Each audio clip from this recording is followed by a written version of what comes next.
ठीक है, तो we are starting with June 23 paper 3 variant 2।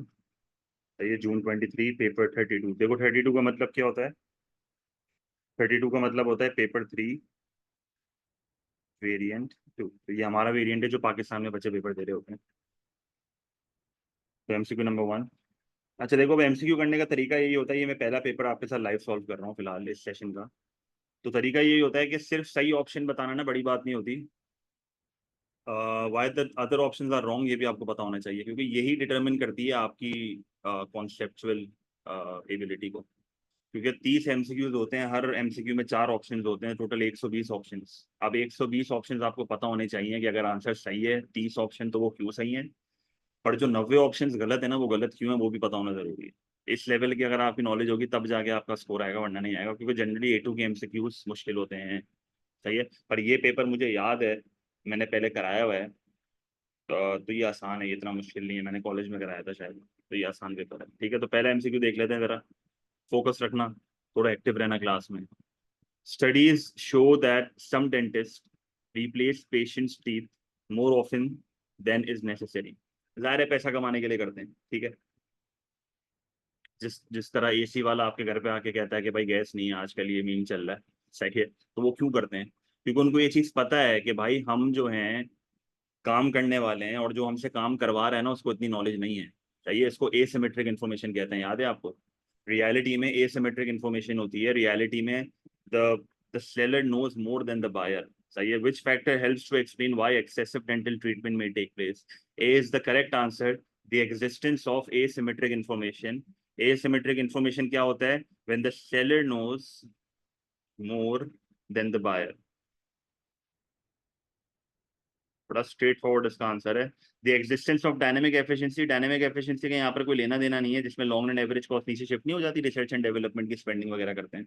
The existence of positive externalities, again यहाँ पर कोई इस चीज का लिंक नहीं है, एक्सटर्नल बेनिफिट का कोई लेना देना यहाँ पर नहीं है। ठीक है, the existence of social benefits, again there is no link. तो A is the correct answer, straightforward answer है, ये आपसे गलत नहीं होना चाहिए। क्वेश्चन 1 का ए है, सही है, ये तो गलत नहीं किया था ना किसी ने। ठीक है, तो अब मैं आगे बढ़ रहा हूँ, मैं इस पर वापस नहीं आऊंगा। MCQ number 2। The diagram shows an individual's indifference curve for apples and pears। तो एक तरफ एप्पल लिखा हुआ है, दूसरी तरफ पेयर लिखा हुआ है, एक इंडिफरेंस कर्व बनाया हुआ है। अब इंडिफरेंस कर्व की प्रॉपर्टीज एकदम से क्लिक करनी चाहिए आपके दिमाग में कि इंडिफरेंस कर्व एक ऐसा कर्व होता है जो कि शो करता है एक कंज्यूमर के कॉम्बिनेशंस कंजम्पशन बंडल्स जहाँ पर वो ऑपरेट कर सकता है। और एक बहुत इंपॉर्टेंट कैरेक्टरिस्टिक होता है इंडिफरेंस कर्व का कि along the indifference curve the satisfaction remains the same. Her indifference curve के ऊपर एक टोटल यूटिलिटी का नंबर होता है, फॉर एग्जांपल 70। अब मैं इनडिफरेंस कर्व के ऊपर कहीं भी ऑपरेट कर लूंगा, मेरा टोटल यूटिलिटी 70 रहेगा, इट डज नॉट चेंज। सही, the satisfaction level at all consumption bundles is the same. सही है, तो इसमें क्या लिखा हुआ है? What can be concluded from the movement from point X to point Y on this curve. अब ये आप बेसिकली नोटिस करो कि मैं point X to point Y आ रहा हूँ। चाहिए, मैं point X to point Y आ रहा हूँ। मैं एप्पल्स जो है वो ज्यादा कंज्यूम कर रहा हूँ और पेयर्स जो है वो कम कंज्यूम कर रहा हूँ। अब इसका मुझे जो है ना वो ऑप्शन सेलेक्ट करना है।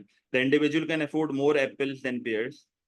The individual can afford more apples than pears. अब बात सारी यही है, यहाँ पर इसने मुझे बजट लाइन नहीं दी हुई है। अगर इससे बेहतर आंसर अवेलेबल है तो मैं उस पर जाऊंगा। सही है, यहाँ पर इसने मुझे एबिलिटी का जिक्र नहीं करा हुआ। एबिलिटी यहाँ पर मुझे नहीं पता। इसने बजट लाइन मुझे बना के नहीं दी हुई है, तो मुझे नहीं पता कि ऐसा क्या चेंज हुआ है जिसकी वजह से वो एप्पल ज्यादा कंज्यूम कर रहा है। सही है, the individual has not change their total utility, this is the most definite answer, क्योंकि along the indifference curve the total satisfaction remains the same. The individual prefers apples to pairs.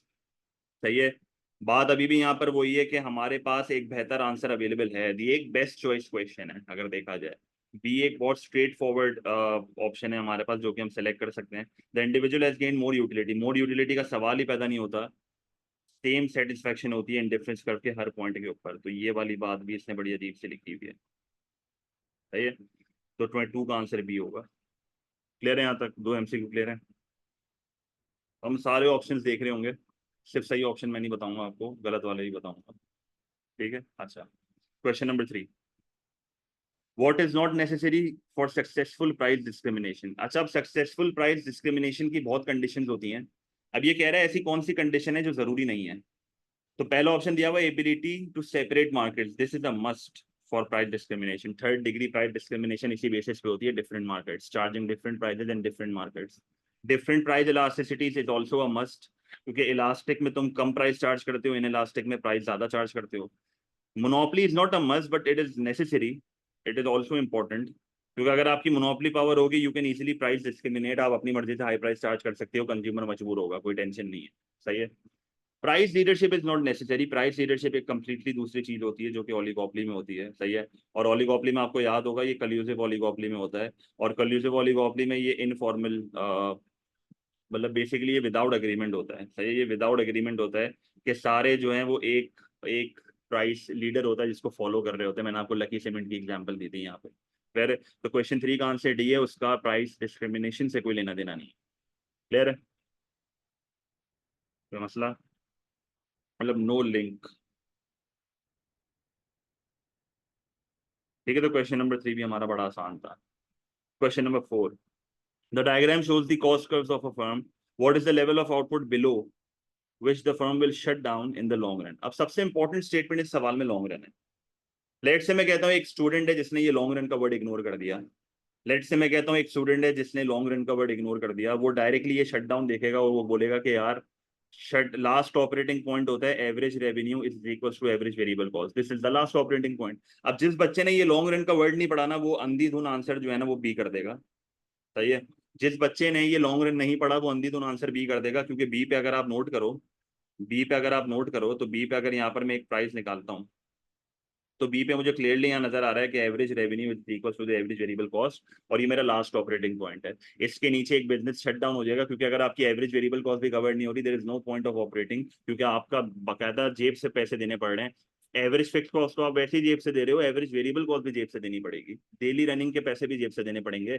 तो उस point पे तो जाहिर सी बात है last operating point ही है, वो आपका ओनर्स डिस्क्रिप्शन होता है, और अगर उसके नीचे जाओगे तो बिजनेस बंद ही हो जाएगा। पर बात सारी ये है कि इसने यहाँ पर लॉन्ग रन का वर्ड दिया हुआ है। अब आपको पता होना चाहिए कि लॉन्ग रन में जो है ना वो फर्म बेसिकली ऑपरेट किधर करती है, नॉर्मल प्रॉफिट पे। और एक चीज यहाँ पर मुझे ये समझ आ रही है कि यहाँ पर जो है ना वो बात किसकी हो रही है, यहाँ पर जो है वो बात हो रही है परफेक्ट कंपटीशन की, क्योंकि जिस तरीके से मुझे प्राइसेस निकाल के दी हुई है ना, तो एक हिंट मुझे मिल रही है परफेक्ट कंपटीशन की, तो मैं अज्यूम कर रहा हूँ कि ये परफेक्ट कंपटीशन है। और परफेक्ट कंपटीशन में फर्म जो है वो किधर ऑपरेट करती है लॉन्ग रन में, नॉर्मल प्रॉफिट के ऊपर। नॉर्मल प्रॉफिट कहाँ पर होता है, जहाँ पर average revenue average total cost के इक्वल होता है। तो this is the point where average revenue is equal to the average total cost. अब ये वो पॉइंट होता है जिधर लॉन्ग रन में ये लोग ऑपरेट कर रहे होते हैं। लॉन्ग रन में अगर मैं इस पॉइंट से नीचे आ गया तो जाहिर सी बात है ऑपरेट नहीं करेंगे, क्योंकि लॉन्ग रन में सारी फर्म्स जो है वो नॉर्मल प्रॉफिट के ऊपर आके अटक जाती हैं। अगर लॉन्ग रन में भी तुम नॉर्मल प्रॉफिट नहीं कमा रहे तो जाहिर सी बात है बिजनेस तुम्हें शट डाउन करना पड़ेगा, बिजनेस तुम्हें शट डाउन जो है वो करना पड़ेगा। और शॉर्ट रन में तुम अगर average revenue is equal to average variable cost के नीचे आओगे तब शट डाउन होगा। सही है। मैं यहाँ पर लिख भी देता हूँ, लॉन्ग रन में अगर इसके बिलो होंगे तो शट डाउन, और शॉर्ट रन में अगर इसके बिलो होंगे तो शट डाउन। सही है।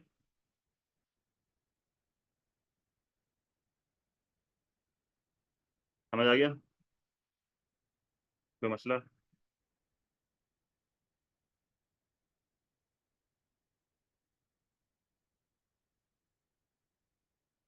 आसान एमसीक्यू था ये, कोई मुश्किल नहीं है। सही है। मैंने आपको थोड़ी एक्स्ट्रा चीजें यहाँ पे बता रही, मुझे बताने की जरूरत नहीं थी। ये वाला कौन सा है, ये बता सकता है कोई, ये कौन सा है वैसे, ये कौन सी प्रॉफिट कंडीशन होती है, रेड वाली जो मैंने हाईलाइट की थी। ये एब नॉर्मल प्रॉफिट या सुपर नॉर्मल प्रॉफिट होता है ना, जहाँ पर average revenue is greater than the average total cost. सही है। अच्छा क्वेश्चन नंबर 5। अच्छा इसका आंसर क्या है, आंसर तो मैंने बताया नहीं। क्वेश्चन 4 का आंसर जो है वो आपका सी है। सही है। क्वेश्चन 4 का आंसर आपका सी है, तो ये सी आंसर है इसका। अगर शॉर्ट रन का लिखा हुआ होता तो बी आंसर होता, क्योंकि इसने लॉन्ग रन लिखा हुआ है तो सी आंसर है। ठीक है। तो क्वेश्चन नंबर 4 का आंसर विल बी सी।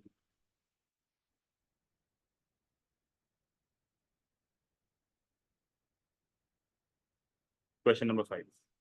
अब 5 भी एक जनरल नॉलेज का सवाल है। Steel producer X takes over its main competitor steel producer Y, तो टेक ओवर हो रहा है, लार्ज फर्म बन रहे हैं। What would X expect to happen to the average revenue for its product and its long run average cost as a result of the take over. अब मुझे पता है कि average revenue is equal to the price. जाहिर सी बात है जब प्रोड्यूसर एक्स प्रोड्यूसर वाई को टेक ओवर कर रहा है तो दे विल एक्सपेक्ट कि they will have monopoly power, and through that monopoly power वो सिंपली जो है वो अपनी प्राइस को क्या करेंगे, बढ़ा देंगे, and through that monopoly power वो सिंपली प्राइस को क्या करेंगे, बढ़ा देंगे। अच्छा, लॉन्ग रन एवरेज कॉस्ट की जब मैं बात करता हूँ तो जाहिर सी बात है जब वो आपस में मर्ज करेंगे तो दे वुड एक्सपेक्ट हमें इकोनॉमीज ऑफ स्केल होगा, और उस इकोनॉमीज ऑफ स्केल की वजह से उनकी जो लॉन्ग रन एवरेज कॉस्ट है ना वो कम होना शुरू हो जाएगी। सही है, तो ऑब्वियसली यहाँ पर हमारे पास जो आंसर होगा वो क्या होगा कि average revenue would increase but long run average cost would decrease, तो C is the right answer. ठीक है, तो क्वेश्चन नंबर 5 का आंसर सी होगा। Again a very simple MCQ.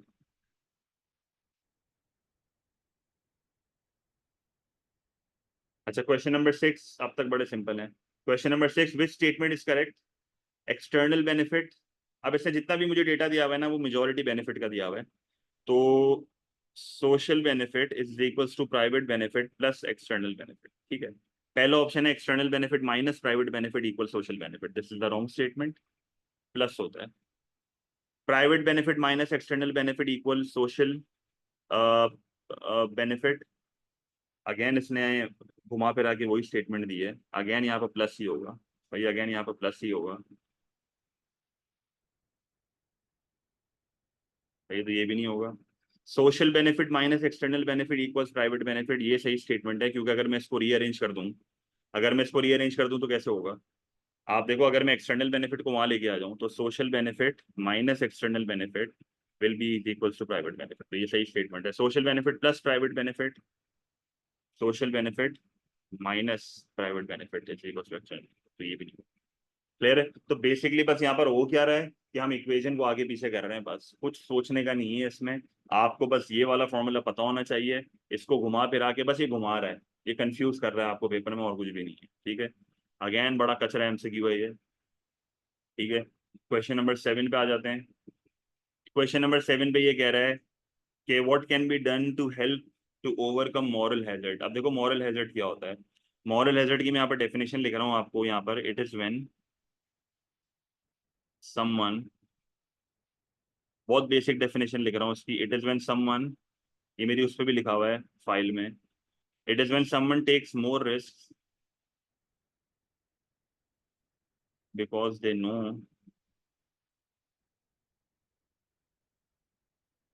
They won't have to pay for the problems that happen if things go wrong। अब वापस पढ़ो मैंने क्या लिखा हुआ है।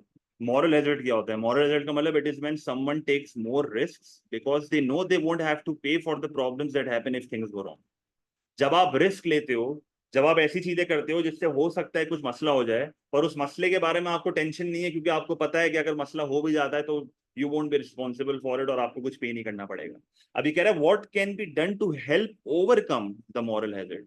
अब इस डेफिनेशन को अप्लाई करके सवाल की स्टेटमेंट पढ़ के मुझे बताओ आंसर क्या होगा, मतलब आपका थॉट प्रोसेस किस ऑप्शन पे जा रहा है। पहला ऑप्शन देखो ये क्या कह रहा है, charging the same insurance premium to all people in the same age group, क्या ये आंसर हो सकता है? अगर यहाँ पर कोई मसला होता है तो क्या उसकी इंश्योरेंस कंपनी की कोई गारंटी है?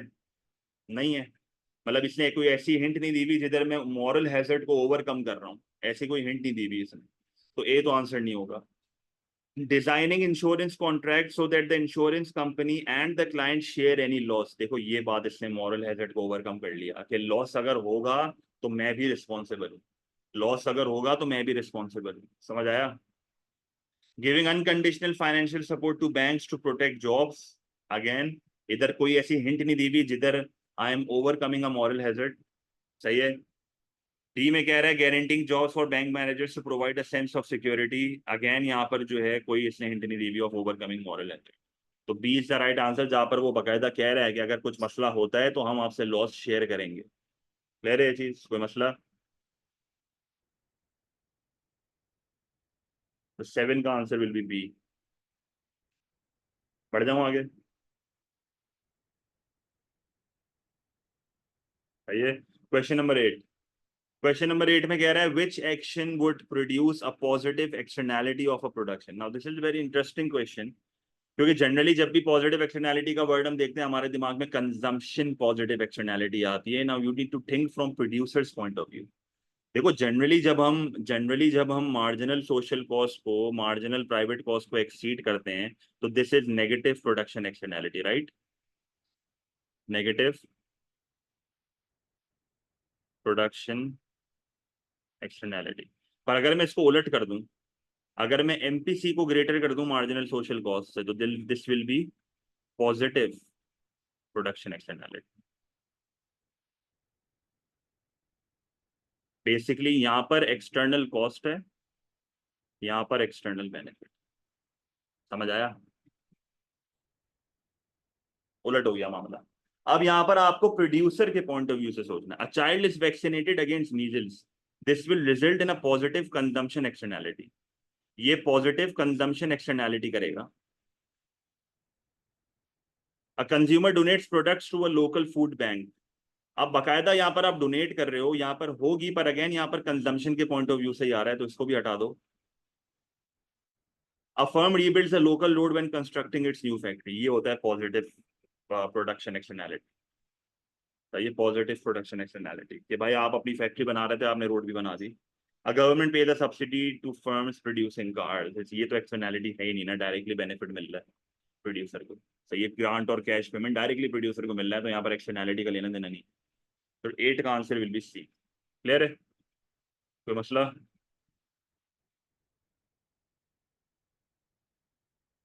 अच्छा, question number 9। A privately owned sole supplier of gas operates. अब देखो इस चीज को देखो, a privately owned sole supplier of gas, तो प्योर मोनोपोली की यहाँ पर बात हो रही है। जाहिर सी बात है एब नॉर्मल प्रॉफिट्स कमा रहा होगा। Is an unregulated market. Unregulated market का मतलब है गवर्नमेंट कोई लोन्स वगैरह नहीं लगा रही इस पे, और गवर्नमेंट कोई फाइन्स वगैरह नहीं लगा रही इस पे। With high barriers to entry and exit, कोई कंपटीशन का चांस भी नहीं है, इसके सामने कोई नहीं आ सकता। Which row is most likely to indicate the economic efficiency resulting from the firm's position in this market? अब इस चीज को आप समझो, क्या ये एक privately own sole supplier productive efficient होगा? नहीं होगा, ये एक्स इनएफिशिएंट होगा। ये एक्स इनएफिशिएंट होगा। एक्स इनएफिशिएंट का मतलब due to lack of competition उसके पास नहीं है, उसके पास इंसेंटिव नहीं है टू बी प्रोडक्टिव एफिशिएंट, वो अपनी कॉस्ट को क्यों कम करेगा? एलोकेटिव एफिशिएंसी की जहां तक बात है, ये प्राइवेटली ओन्ड है, तो प्राइवेटली ओन्ड जो है वो हमेशा सोसाइटी के पॉइंट ऑफ व्यू को इग्नोर करता है। ये हमेशा एक्सटर्नैलिटीज को इग्नोर करता है। They don't care what is happening through through their actions. तो एलोकेटिव एफिशिएंसी भी नहीं होगा, सीधी साफ बात है। हाँ, पर डायनेमिक एफिशिएंसी हो सकती है, बिकॉज डायनेमिक एफिशिएंसी का मतलब क्या है? जब आप रिसर्च एंड डेवलपमेंट के ऊपर स्पेंड करते हो, जब आपकी लॉन्ग रन में जाके 10-15 सालों में जाके आपकी लॉन्ग रन एवरेज कॉस्ट जो है वो कम हो जाती है, तो ये इसलिए पॉसिबल है क्योंकि they are a privately owned monopoly, तो कुछ हद तक उनको एबनॉर्मल प्रॉफिट हो रहा होगा। अगर ये पैसा डायनेमिक एफिशिएंसी, अगर ये पैसा रिसर्च एंड डेवलपमेंट पर डालते हैं, तो डायनेमिक एफिशिएंसी कहीं ना कहीं उनको हो जाएगी। तो यहाँ पे मेरा आंसर जो है ना वो बी होना चाहिए। भैया यहाँ पे मेरा आंसर जो है वो बी होना चाहिए। क्लियर है? कोई टेंशन है यहाँ पे? वो नहीं करेंगे ना, क्योंकि एक्स इन एफिशिएंसी, डायनेमिक एफिशिएंसी तो ये है कि वो इंस्टेंटली नहीं होगा, मतलब वो विद टाइम अपना पैसा रीइन्वेस्ट तो करेंगे ना। डायनेमिक एफिशिएंसी इंस्टेंटली नहीं होती। वो रिसर्च एंड डेवलपमेंट पे काम करेंगे अपने फायदे के लिए, पर कहीं ना कहीं डायनेमिकली एफिशिएंट हो जाते हैं, वो मार्केट के डायनेमिक्स को चेंज कर देते हैं। वही बात है कि एक मोनोपोली मोनोपोली ऐसे ही नहीं बनती ना, वो डायनेमिक एफिशिएंट तो होती होती है। हाँ, प्रोडक्टिव एफिशिएंट वो नहीं होंगे, with in the short period of time वो अपनी कॉस्ट कम नहीं करेंगे, क्योंकि उनके पास कोई इंसेंटिव ही नहीं है। सही है।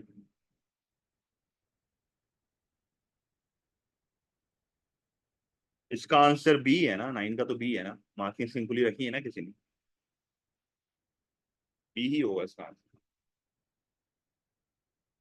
ठीक है। अच्छा, क्वेश्चन नंबर 10।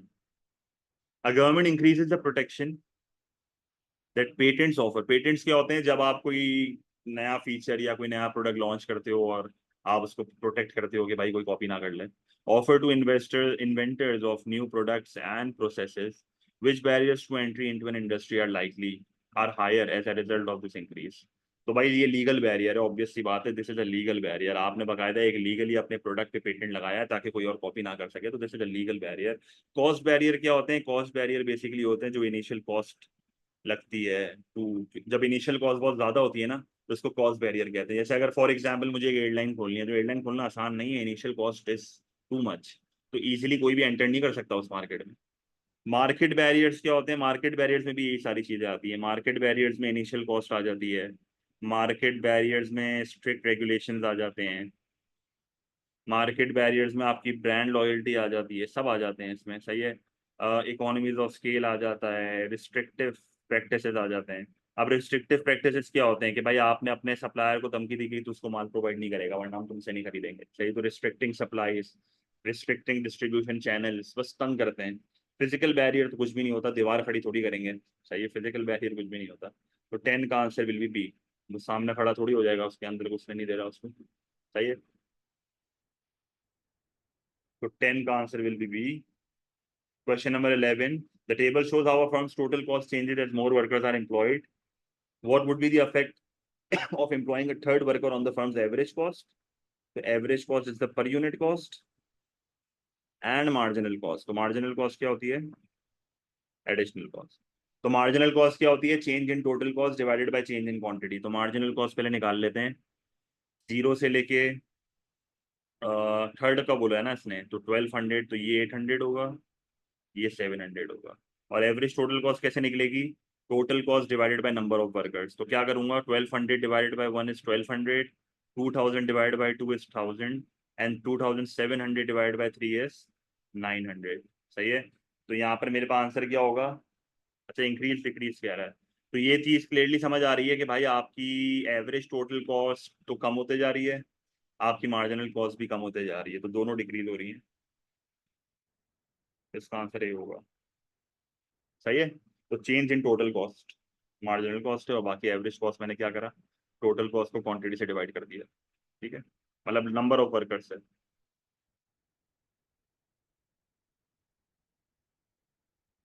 ठीक है।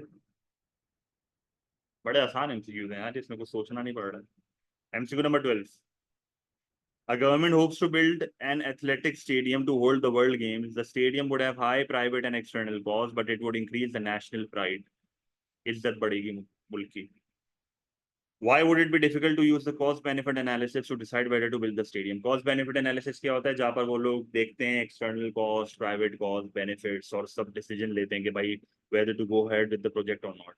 जैसे generally cost benefit analysis में क्या होता है, सीबीए में क्या होता है मैं आपको बता देता हूँ। जनरली सीबीए में ये होता है कि अगर एक प्रोजेक्ट का सोशल बेनिफिट सोशल कॉस्ट से ऊपर है, you will go ahead with the project. अगर सोशल कॉस्ट सोशल बेनिफिट से ऊपर है, you will reject the project. And if social benefit is equal to the social cost, ये government की फिर मर्जी होती है उनको क्या करना है, गवर्नमेंट्स ओन डिस्क्रिजन। वो लॉन्ग टर्म पर देखते हैं कि क्या होगा इसका, सही है। अब ये कह रहा है कि क्यों यहाँ पर कॉस्ट बेनिफिट एनालिसिस करना बहुत मुश्किल है, मतलब इस सिनेरियो में कॉस्ट बेनिफिट एनालिसिस अप्लाई क्यों नहीं हो सकता। The materials needed to build the stadium will need to be imported. कोई लेना देना नहीं है इसका। The external cost of clearing land for building will outweigh the private cost. अब clearing the land, ये तो कोई अब मसले वाली बात नहीं है क्योंकि डेटा तो मुझे मिला हुआ है। कह रहा है कि सीबीए डिफिकल्ट टू यूज क्यों होगा, अब यहाँ पर तो मुझे डेटा पता चल रहा है ना, तो ये भी नहीं होगा। The stadium will not be used much for athletics after the World Games. This can be a decision. The valuation of national pride will be complex to assess. ये इसका परफेक्ट आंसर है कि भाई ये जो कह रहा है, मतलब इसने खुद जनरली एक चीज मुझे बता दी है कि भाई प्राइवेट और एक्सटर्नल कॉस्ट तो बहुत ज्यादा है पर नेशनल प्राइड बढ़ेगी। अब नेशनल प्राइड कितनी बढ़ेगी उसको मैं न्यूमेरिकली कैसे असेस करूंगा, और मैं उसको किस तरीके से कंपेयर करूंगा with the social cost involve, क्योंकि this is the benefit I will get. अब ये सोशल बेनिफिट मैं कैसे कैलकुलेट करूंगा, नेशनल प्राइड को न्यूमेरिकल वैल्यू कैसे दी जाएगी, नेशनल प्राइड को जो है वो किस तरीके से मेजर करेंगे अगेंस्ट सोशल कॉस्ट, तो ये सारे मसले होंगे। तो 12 का D is the right answer, जो कि मोस्ट लॉजिकल लग रहा है, सही है। MCQ number 13। What will lead to the demand curve for labour to shift to the right. अब डिमांड कर्व लेबर का राइट पर शिफ्ट होने का मतलब है कि आपको मैंने बताया था A2 लेवल पे demand for labour is equals to the marginal revenue product. तो अगर डिमांड फॉर लेबर राइट पर शिफ्ट हो रहा है तो डिमांड फॉर लेबर बढ़ रहा है, इसका मतलब आपकी मार्जिनल रेवेन्यू प्रोडक्टिविटी भी बढ़ रही है। A decrease in the marginal productivity of labour, wrong. A decrease in the wage rate, इससे आपके डिमांड फॉर लेबर पे मूवमेंट आती है, शिफ्ट नहीं आता। N increase in the marginal productivity of labour is the right answer, क्योंकि MP बढ़ेगा, क्योंकि देखो एमआरपी का फॉर्मूला क्या होता है, एमआरपी का फॉर्मूला क्या होता है? Marginal revenue multiply by marginal product, ऐसा ही है। अगर एनपीएल बढ़ेगा तो ओवरऑल आंसर बढ़ सकता है ना, सही है, तो C is the right answer. और लास्ट ऑप्शन में भी ये कह रहा है increase in the wage rate, तो इससे भी जो है वो आपके डिमांड फॉर लेबर में मूवमेंट आ रही होती है, तो 13 का आंसर विल बी सी। सही है। MCQ number 14, the production schedule indicates how total output increases at 5 as how total output increases as up to 5 workers are employed per week. What is the marginal product when the average product per worker equals 7? तो पहले तो marginal product निकाल लेते हैं, वही change in total product होगा, तो ये आपका 6 आ गया, ये आपका 7 आ गया, ये आपका 8 आ गया, दिस विल बी 6.5, ये 6 होगा। एवरेज प्रोडक्ट कैसे निकलेगा? एवरेज प्रोडक्ट ऑफ लेबर कैसे निकलेगा? आप टोटल प्रोडक्ट को डिवाइडेड बाय वर्कर्स कर दोगे, सही है, टोटल प्रोडक्ट को डिवाइडेड बाय वर्कर्स। तो यहाँ पर आंसर क्या आ रहा है? यहाँ तो इसको तो छोड़ दो, ये तो कुछ होगा ही नहीं, यहाँ पर ये 0 होगा, इधर ये 6 होगा, इधर ये 6.5 होगा, इधर ये 21/3 क्या होता है? 7। इससे मुझे क्या बोला है? ये देखो, ये रहा ना, एवरेज प्रोडक्ट 7 है, तो मार्जिनल प्रोडक्ट कितना होगा? 8 होगा, तो D is the right, D होगा ना, डी। सही है, समझ आ गया? इससे बोला था अगर एवरेज प्रोडक्ट 7 है तो मार्जिनल प्रोडक्ट कितना होगा? 8 होगा, समझ आ गया?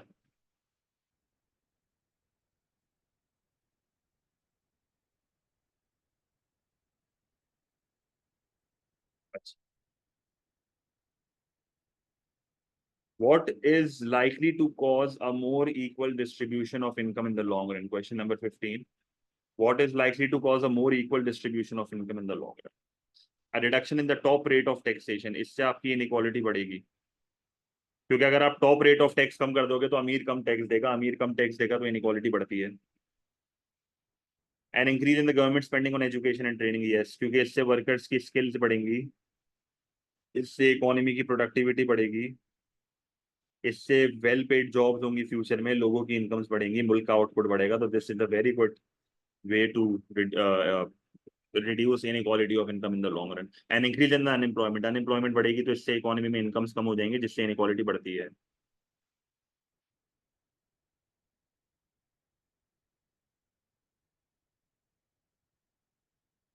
Privatisation of the education sector, this might lead to inequality, क्योंकि प्राइवेटाइजेशन का मतलब है कि आपने प्राइवेट सेक्टर को एक इदारा बेच दिया। अब प्राइवेट सेक्टर तो based on the ability to pay पे चलता है ना, तो इससे तो इनइक्वालिटी बढ़ेगी। पुअर तो अफोर्ड ही नहीं कर पाएगा, पुअर तो अफोर्ड ही नहीं कर पाएगा, तो इससे इनइक्वालिटी बढ़ती है। This is not the right answer, 15 का answer will be B. Okay,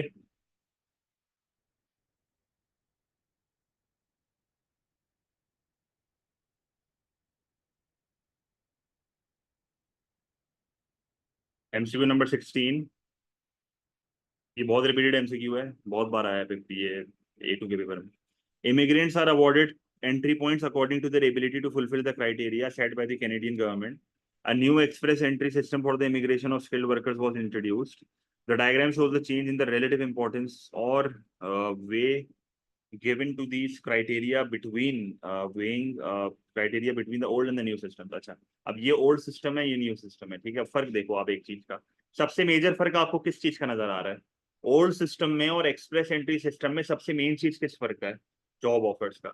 आप देखो एक्सप्रेस एंट्री सिस्टम में जॉब ऑफर्स बहुत बढ़ा दिए हैं, मतलब चांसेस हैं कि इमिग्रेटेड वर्कर को एकदम से नौकरी मिल जाएगी, सही है। और एक चीज का ख्याल रखना है कि data is in percentage, percentage पे डेटा है, जितने भी नंबर वाले ऑप्शन होंगे उनको रिजेक्ट कर देना, जितने भी नंबर वाले ऑप्शन। देखो ये देखो, Canada intended to maintain the same level of skilled immigrants under both systems, ये कैसे बता सकते हो? डेटा परसेंटेज में दिया हुआ है, डेटा परसेंटेज में दिया हुआ है, कैसे बताओगे ये मुझे? अब ऑल्दो ऑल्दो वर्क एक्सपीरियंस में भी चेंज आ रहा है, एजुकेशन में भी चेंज आ रहा है, पर ये डेटा परसेंट में है। मैं परसेंट में ये कैसे बता सकता हूँ कि सेम लेवल है कि नहीं? ये नंबर नहीं पता ना भाई, सही है। Canada wanted a smaller number of Canada wanted a smaller number of highly educated skilled, अब number again it is a number, data is in percentage. Data is in percentage, number वाले option reject हो जाएंगे। Certainty देखो, ये certainty of employment for skilled immigrants was made the main criteria, क्योंकि एक certainty बढ़ रही है, क्योंकि इन्होंने जॉब ऑफर्स बहुत ज्यादा कर दी है। मतलब देर आर चांसेस के लोगों की जॉब्स लगेंगी, एम्प्लॉयमेंट लगेगी, क्योंकि जॉब ऑफर्स बहुत बढ़ चुकी हैं। Skilled immigrants needed to have fewer years of work experience than previously. Again, I don't know the years. I have the data in percentage. मैं इस चीज का आंसर नहीं दे सकता। तो इन सवालों को करने का सबसे आसान तरीका ये होता है कि देखो डेटा किस में दिया हुआ है। अगर डेटा परसेंटेज में दिया हुआ है तो नंबर्स, आप नंबर्स वाले ऑप्शन को स्ट्रेट फॉरवर्ड रिजेक्ट कर देना। ठीक है, तो 16 का answer will be C. 17, a government imposes a maximum price for electricity. Maximum price क्या होती है, याद है आपको, एएस लेवल से। मैक्सिमम प्राइस का मकसद होता है प्राइस को कम करना, सही है। तो मैक्सिमम प्राइस का सीन क्या होता है, यहाँ पर मैं हल्का सा आपको बता देता हूँ कि भाई डिमांड एंड सप्लाई है, गवर्नमेंट क्या करती है, बिलो द इक्विलिब्रियम एक प्राइस लगाती है, दिस इज मैक्सिमम प्राइस। याद है मैक्सिमम प्राइस का सबसे बड़ा मसला होता था, शॉर्टेज का मसला होता था, सही है। अब देखो, which statement is justifying this measure might be considered valid on economic grounds, सही है। It will encourage suppliers to invest in additional capacity, wrong। Producers उल्टा अपनी quantity supplied कम कर देंगे, क्योंकि वो कम कर देना, प्राइस कम हो रही है। It will increase the incentive for consumers to conserve energy, it won't increase the incentive to conserve energy। ये तो उल्टा प्राइस कम हो रही है, ये तो और कंजम्पशन बढ़ाएंगे और जाया करेंगे, सही है, और जाया करेंगे। It will prevent the monopolistic exploitation of consumer डीएच। अगर मैं आज के इलेक्ट्रिक के ऊपर ये मैक्सिमम प्राइस लगा दूं और उनको ये बोलूं कि भाई आप इससे ज्यादा पर यूनिट चार्ज नहीं कर सकते, तो मोनोपोली पावर कितनी आराम से टूट जाएगी, सही है। तो मोनोपोली पावर तोड़ने का एक आसान तरीका होता है कि आप सिंपली मैक्सिमम प्राइस इंपोज कर दो, they can not legally charge higher price than that price, क्योंकि अगर मैं इस प्राइस के ऊपर जाता हूँ तो दिस विल बी इलीगल। ठीक है। It will prevent the rationing of electricity through power cuts. It won't prevent, ये तो उल्टा बढ़ा देगा, it will increase the rationing, क्योंकि शॉर्टेज होती है ना, मैक्सिमम प्राइस का सबसे बड़ा मसला शॉर्टेज है, ये तो उल्टा बढ़ा देगा इसको। पाकिस्तान में यही तो होता है, पावर कट्स करते हैं, हर इलाके में बिजली बांटते हैं, रैशन करते हैं ना बिजली को, लोड शेडिंग के थ्रू। तो 17 का answer will be C. Clear है चीज का मसला। अच्छा, एमसीक्यू नंबर 18। एमसीक्यू नंबर 18 में कह रहा है statement best describes the demand induced investment. Demand induced investment का मतलब क्या होता है, इंड्यूस्ड इन्वेस्टमेंट का मतलब याद है, demand dependent on investment dependent on income, याद है, induced investment, investment is dependent on income. अगर प्रोडक्ट की डिमांड बढ़ेगी, अगर प्रोडक्ट की डिमांड बढ़ेगी, अगर इकोनॉमी में इनकम्स बढ़ेंगी, तभी इन्वेस्टमेंट बढ़ेगी। ठीक है, तो क्या आंसर होगा इसका, ए होगा। It is spending on capital goods by firms because the rate of growth in demand for final goods and services increases, सही है। It is spending on capital goods by firms because the cost of boring has fallen, ये तो interest rate के कम होने की वजह से होता है, इसका लेना देना नहीं है। It is spending on capital goods by firms because they want to access new technology to improve their output for worker, नहीं। It is spending on new capital goods by firms replacing old and obsolete capital goods. This is depreciation. This is depreciation. सही है, 18 का ये होगा। Question number 19. Middle Eastern countries earn foreign exchange from exports of oil and natural gas. Obviously, ये पैसे ही यहीं से कमाते हैं। The World Economic Forum has encouraged oil producers to assist low-income countries in achieving economic growth. तो basically real GDP बनाने में मदद करनी है।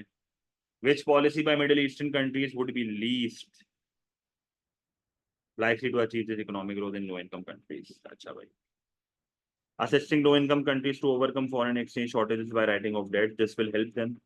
Enabling low-income countries to undertake capital projects for supplies of clean water through financial aid. This will help them.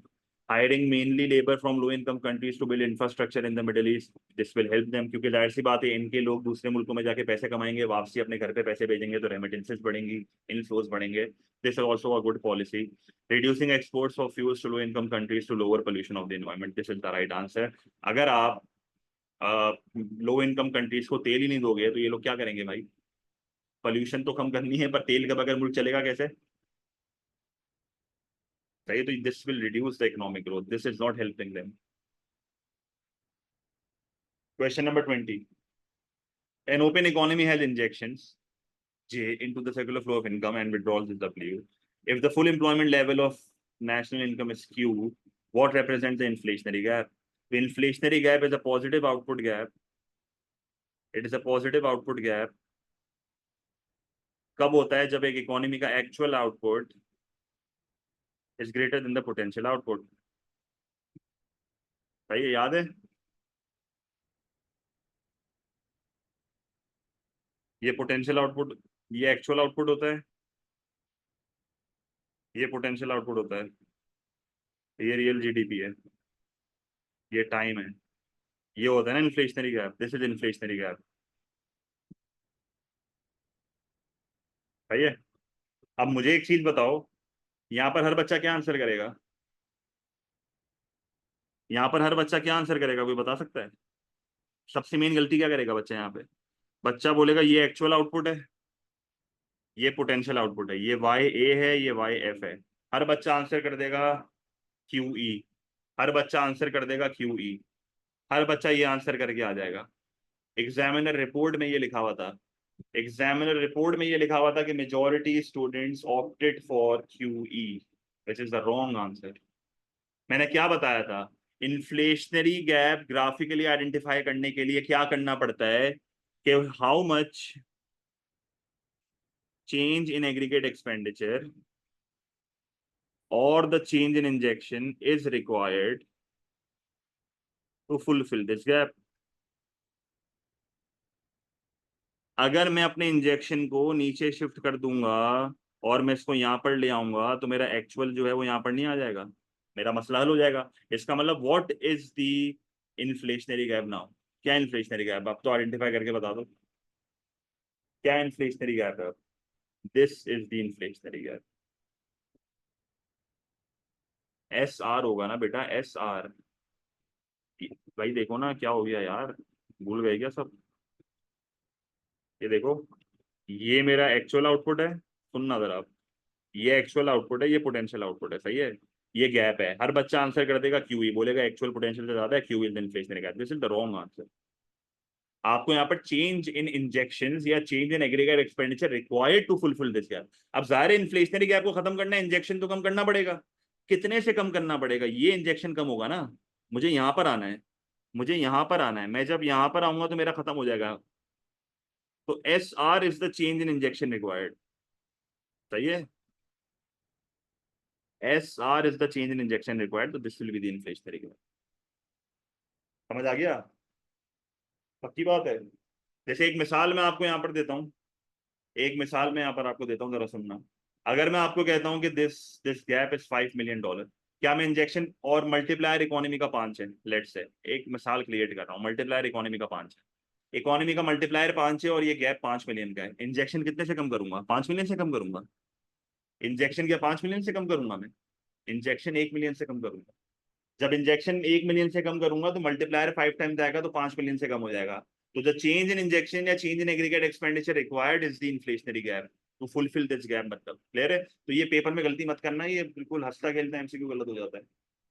तो 20 का answer will be C. 21,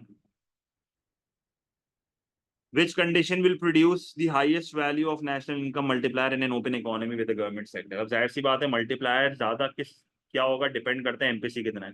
जितना ज्यादा एमपीसी होगा उतना ज्यादा मल्टीप्लायर है ना, क्योंकि मल्टीप्लायर का फॉर्मूला क्या होता है अगर मैं एमपीसी से बताऊं? 1/1 माइनस एमपीसी, ऐसा ही है ना। तो जितना ज्यादा एमपीसी होगा उतना ज्यादा मल्टीप्लायर होगा।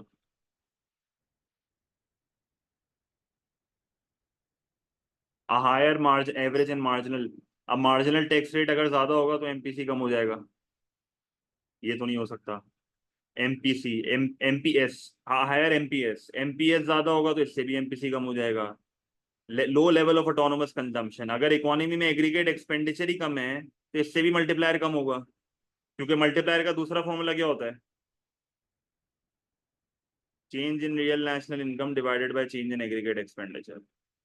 इसका आंसर होगा सी, लो एमपीएम। अगर मार्जिनल प्रोपेंसिटी टू इम्पोर्ट्स ही कम होंगे तो एमपीसी ऑटोमेटिकली बढ़ जाएगा। क्योंकि आप इस चीज को समझो कि एमपीडब्ल्यू में क्या क्या आता है, विड्रॉल्स में क्या क्या आता है, एमपीएस, एमपीटी एंड एमपीएम। सही है।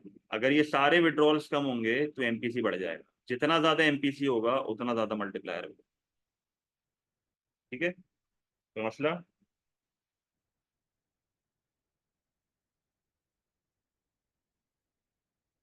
Which type of unemployment can be classified as voluntary? Frictional unemployment, straightforward. Cyclical क्या होती है जब एग्रीगेट डिमांड कम होता है? स्ट्रक्चरल में क्या क्या आ जाता है? ऑक्यूपेशनल इमोबिलिटी वाली अनएम्प्लॉयमेंट आ जाती है। यहाँ पर आपकी टेक्नोलॉजिकल अनएम्प्लॉयमेंट वाली अनएम्प्लॉयमेंट आ जाती है। सही है, ये भी नहीं होगा, बी होगा इसका। बड़ा स्ट्रेट फॉरवर्ड है, क्योंकि फ्रिक्शनल आपने जॉब छोड़ दी, आप दूसरी जॉब ढूंढ रहे हो। वॉलंटरी है, वॉलंटरी की और भी बहुत रीजन होती हैं। हाई अनएम्प्लॉयमेंट बेनिफिट्स, अगर अनएम्प्लॉयमेंट बेनिफिट्स बहुत ज्यादा होंगे उससे भी वॉलंटरी अनएम्प्लॉयमेंट होती है। क्लियर?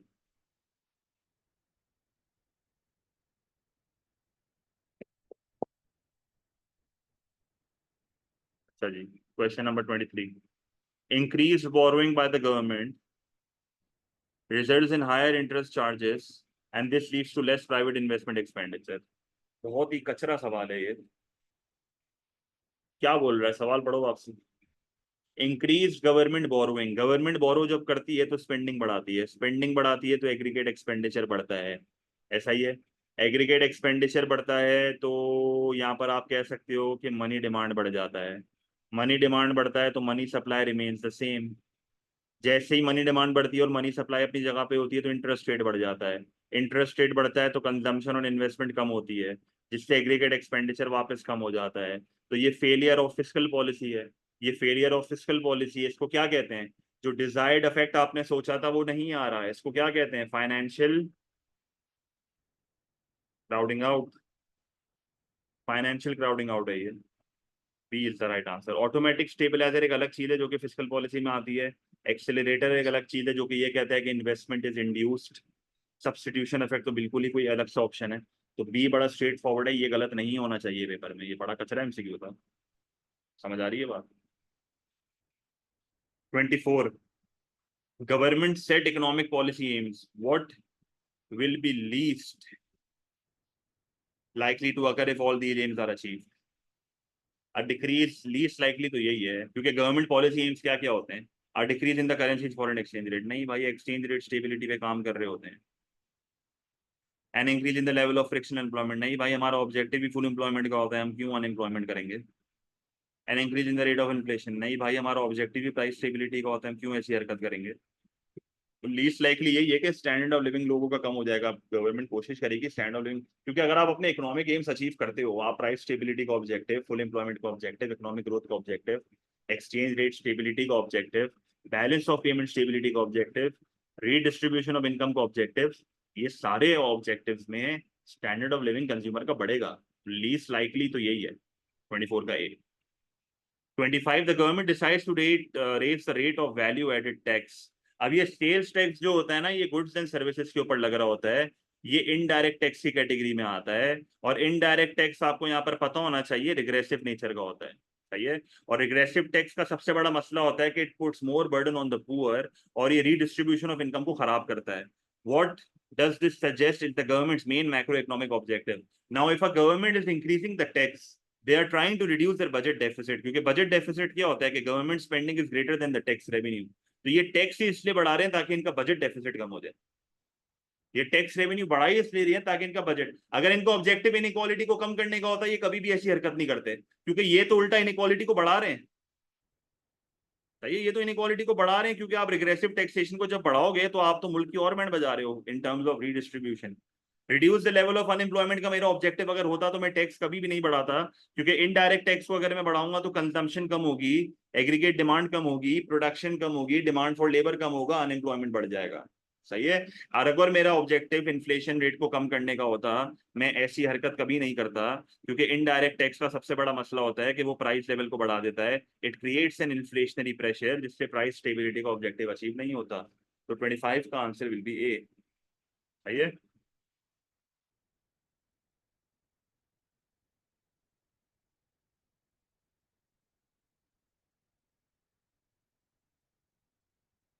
26, an economy imports. अब ये यार, ये पढ़ना जरा गौर से, ये मैंने जब क्लास टाइम कराया था ना, तो बच्चों ने रीडिंग में मसला किया था, जरा सुनना ये। An economy imports most of the factors of production used in the manufacture of its exported goods. ये लाइन समझो पहले, गौर से पढ़ना बहुत जरूरी होता है. An economy imports most of the factors of production used in the manufacture of its exported goods. मतलब मैं जितना भी माल एक्सपोर्ट करता हूं उसमें जो रॉ मटेरियल लगता है वो इंपोर्टेड होता है. पाकिस्तान का यही हाल है. What effect would depreciation of this economy's rate of exchange rate have? अब depreciation जब होती है ना तो एक्सपोर्ट की प्राइस कम हो जाती है, इंपोर्ट की प्राइस बढ़ जाती है. अब बच्चा क्या करेगा? बच्चा इस लाइन को गलत पढ़ेगा. बच्चा क्या करेगा? बच्चा देखेगा यार एक्सपोर्ट प्राइस कम हो रही है ना. अब देखो इसने ऑप्शंस क्या दिए हैं. हाँ, जरा एक चीज देखो, इससे मेरे को क्या दिया हुआ है. Price of imported goods in the domestic currency, price of exported goods in the domestic currency. अब मैं पेपर में लॉस्ट हूँ. सही है, मैं जल्दबाजी कर रहा हूँ, मैं सवाल सही से नहीं पढ़ रहा. 1.25 घंटे का पेपर होता है, 1 घंटे 15 मिनट का पेपर है A2 का. सही है, ये देख भी लो फ्रंट पेज पे, 1 घंटे 15 मिनट का पेपर है ये. तो आपको ना पेपर में वक्त पूरा लेना है, जल्दी नहीं करना. वक्त से पहले नहीं करना होता पेपर. सही है, आराम से सोच सोच के MCQ करेंगे, बहुत टाइम है हमारे पास. अब बच्चा क्या करेगा? बच्चा ये देखेगा ना करेंसी गिर रही है तो एक्सपोर्ट की प्राइस कम हो रही है, इंपोर्ट की प्राइस बढ़ रही है. वो अंधी-धुन आंसर बताऊं क्या सेलेक्ट करेगा? वो अंधी-धुन आंसर सेलेक्ट करेगा ये वाला. वो आंसर सेलेक्ट करेगा सी. हर बच्चा आंसर सी सेलेक्ट करेगा. मेजोरिटी बच्चों ने गलती करी है. पर आप सवाल तो पढ़ो, क्या क्या रहा है. ये कह रहा है कि मैं जितना भी माल एक्सपोर्ट करता हूं वो इंपोर्टेड रॉ मटेरियल से करता हूं. अब जब करेंसी डेप्रिशिएट होती है तो इंपोर्ट की प्राइस तो बढ़ रही है, तो price of imported goods in the domestic currency will obviously rise. ये तो ऑब्वियस सी बात है, क्योंकि तुम्हारी करेंसी गिर रही है तो इंपोर्ट्स तो महंगे होंगे. पर price of exported goods in domestic currency भी तो बढ़ रहा है, क्योंकि अगर इंपोर्ट की प्राइस बढ़ेगी तो कॉस्ट बढ़ रही है. आपका रॉ मटेरियल है ना, रॉ मटेरियल की डिमांड तो इनइलास्टिक होती है, मजबूरी में खरीदना पड़ेगा. इंपोर्ट का एक्सपेंडिचर तो बढ़ेगा यहाँ पे, क्योंकि रॉ मटेरियल है ना, फैक्टर्स ऑफ प्रोडक्शन. प्रोडक्शन के लिए इनइलास्टिक डिमांड है. और अगर कॉस्ट बढ़ेगी तो मेरी इकोनॉमी में शॉर्ट रन एग्रीगेट सप्लाई कम होगा, कॉस्ट पुश इन्फ्लेशन आएगी. और अगर कॉस्ट पुश इन्फ्लेशन आ रही है, मेरी इकोनॉमी में प्राइस लेवल बढ़ रही है, तो मेरा एक्सपोर्ट भी तो महंगा होगा. ये आंसर होगा. समझ आया कि क्या गलती इसमें हो सकती थी और क्या गलती नहीं करनी है.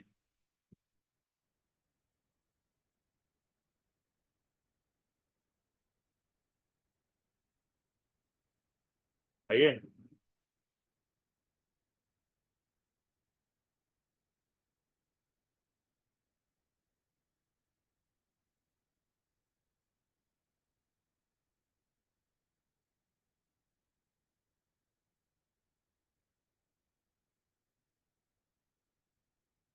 27.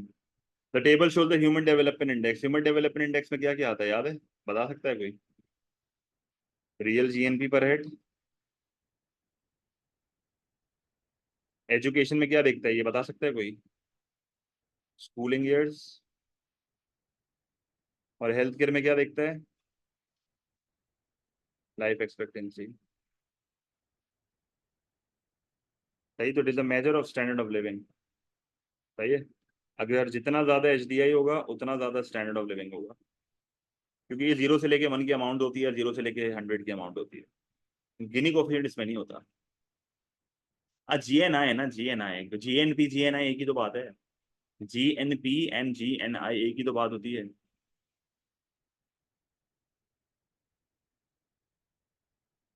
विच conclusion is the most likely. अब इस एक चीज में यहाँ क्लियर समझ आ रही है, इसका HDI बढ़ रहा है. इसका HDI बढ़ रहा है तो स्टैंडर्ड ऑफ लिविंग बढ़ रहा होगा. क्या आंसर होगा? इंडिया का फॉल इन लाइफ एक्सपेक्टेंसी नहीं, इससे तो HDI कम हो जाएगा. अब fall in the real national income, अब जाहिर है GNP के अंदर GDP भी आता है, इससे भी HDI कम होगा. India had a rise in environmental pollution and crime rates. इसका लेना देना नहीं है. ये किस में आता है, कोई बता सकता है? एनवायरमेंटल पोल्यूशन और क्राइम रेट किस में आता है? HDI में आता है या इसके ऊपर वाले में आता है? इसके ऊपर वाला कौन सा होता है? MEW, measure of economic welfare में आता है वो. India had a rise in the means of schooling years. D is the right answer. इससे HDI बढ़ेगा, क्योंकि दायरा इसका कॉम्पोनेंट बढ़ेगा तो HDI बढ़ेगा. MEW में आता है ना बेटा, पोल्यूशन और क्राइम रेट, याद नहीं है क्या? Measure of economic welfare. फिर इसके भी ऊपर एक होता था multi dimensional poverty index, MPI. और 27 will be D. 28 J curve बना के दिया हुआ है. इनिशियली वर्सन होता है. ये बल बेसिकली कब होता है? जब करेंसी डेप्रिशिएट या जानबूझकर गिराई जाती है. सही है, तो ये वाला जो स्टेज है रेड वाला जो स्टेज है वो कौन सा है, इनइलास्टिक। और जो ब्लू वाला स्टेज है ये कौन सा है, इलास्टिक। क्योंकि जब आपकी करेंसी डेप्रिशिएट होती है तो एक्सपोर्ट की प्राइस कम होती है और इंपोर्ट की प्राइस बढ़ती है ना। अगर आपके प्रोडक्ट की डिमांड इन इलास्टिक है तो ऐसे सिनेरियोज में आपकी करंट अकाउंट की पोजीशन वर्सन हो जाएगी, क्योंकि एक्सपोर्ट का रेवेन्यू कम हो जाएगा और इंपोर्ट का एक्सपेंडिचर बढ़ जाएगा। तो इससे आपका बैलेंस ऑफ ट्रेड डेफिसिट होगा and BOT is part of current account. पर अगर यही चीज इलास्टिक होती तो उलट होता, इलास्टिक में उलट होता, इलास्टिक में सरप्लस होता। सही है। तो इन इलास्टिक का मैंने लिख के दे दिया, इलास्टिक का आप खुद वर्कआउट कर लेना। A time lag before recognising the prices, ये इसका आंसर है, क्योंकि इलास्टिसिटीज चेंज होती है, टाइम लैग ही तो होता है short run versus long run. This is short run, this is long run. And improvement in the quality का कोई लेना देना नहीं है। The demand for imports and exports is elastic in the short run. No, it isn't elastic in the short run. The supply of goods is price elastic. No, A is the right answer. 28 है ये होगा। सही है।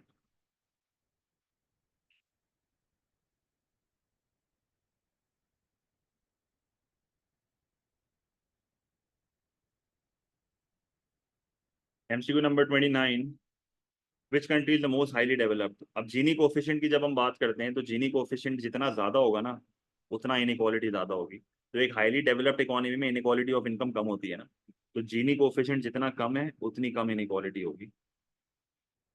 क्योंकि GC zero का मतलब क्या होता है, परफेक्ट इक्वालिटी ना। डेथ रेट भी ज्यादा कम से कम होना चाहिए क्योंकि लाइफ वहां पर हेल्थ केयर अच्छा होता है। और टर्शरी सेक्टर सबसे ज्यादा होना चाहिए। तो Gini coefficient should be low, death rate should be low, but the tertiary sector should be high. तो C is the right answer. बेकार एमसीक्यू। ये तो ओ लेवल में भी आता है, ओ लेवल में बस वो जीसी नहीं लिखेगा, इनइक्वालिटी लिख देगा। सही है।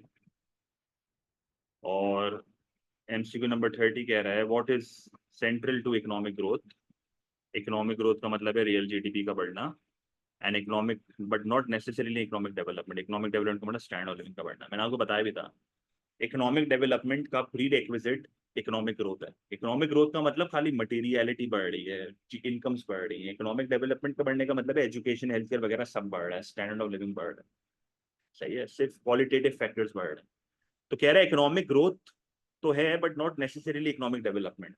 N expansion of the range of economic choices available to the individual, this is economic development. ये होता है answer, economic growth. An increase in the domestic product, GDP का बढ़ना इकोनॉमिक ग्रोथ है, बट जीडीपी के अलावा अगर और चीजें बढ़ रही है ना, दैट इज इकोनॉमिक डेवलपमेंट। जैसे the eradication of absolute poverty is economic development. The satisfaction of the basic needs among the whole population, this is economic development. सही है। तो 30 आंसर विल बी। अगर इस पेपर का हम लोग थ्रेश होल्ड देखें तो ये जून 23 पेपर 3 वेरिएंट 2 था। थ्रेश होल्ड मैंने अपने सामने ही रखा हुआ है। अब पेपर बहुत आसान था तो इसका थ्रेश होल्ड भी मुश्किल है।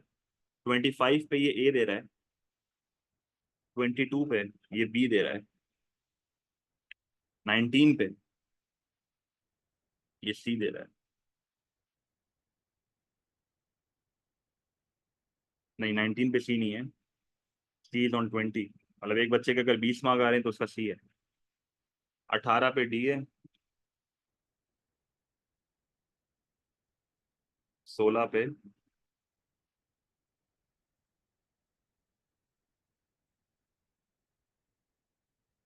ई है, एंड बिलो 16